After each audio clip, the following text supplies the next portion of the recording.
Hello students, let's see the question. So the question is, as per fluid mosaic model, lateral movement of the membrane proteins are possible due to, पूछा गया है कि fluid mosaic model के हिसाब से जो lateral movement होता है मेम्ब्रेन प्रोटीन का वो किसके वजह से पॉसिबल है? Quasi fluid nature of protein, quasi fluid nature of lipids, both A and B, aqueous medium. तो अगर हम देखें यहाँ पे तो ये जो लिपिड बाइलेयर जो होगा उसमें से एक लेयर जैसे यहाँ पे है, ये क्या है? लिपिड बाइलेयर में हमें पता है कि मेनली किससे बने होते हैं? फॉस्फोलिपिड से बने होते हैं। यहाँ पे ये दूसरा लेयर ऐसे मेनली किससे बना है? फॉस्फोलिपिड से। इसके अलावा कोलेस्ट्रॉल भी होते हैं, लेकिन यहाँ पे मेनली किससे? फॉस्फोलिपिड से।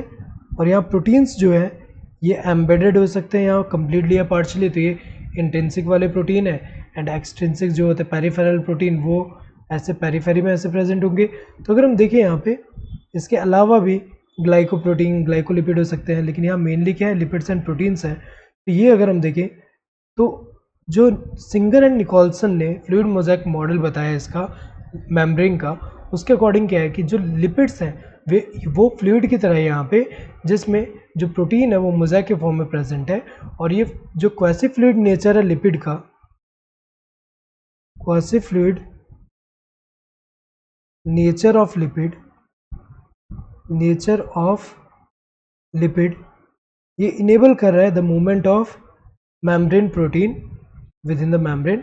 तो ये जो है अगर हम देखें लेटरल मूवमेंट जो इसका हो रहा है ये इस फ्लूइडिक नेचर जो है उसी की वजह से हो पा रहा है। तो जो फ्लूइडिटी है क्या बता रहा है यहाँ मेम्ब्रेन के हिसाब से कि it is the ability to move within membrane. तो अगर हम देखें यहाँ पे तो ये जो है quasi fluid nature of protein की वजह से नहीं है, quasi fluid nature of lipid, ये करेक्ट है, ये वाला करेक्ट है। बोथ ए एंड बी तो होगा नहीं यहाँ पे क्योंकि ए वाला इनकरेक्ट है।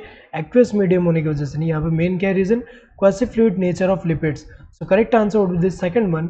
Hope you understood the question. Thank you and all the best.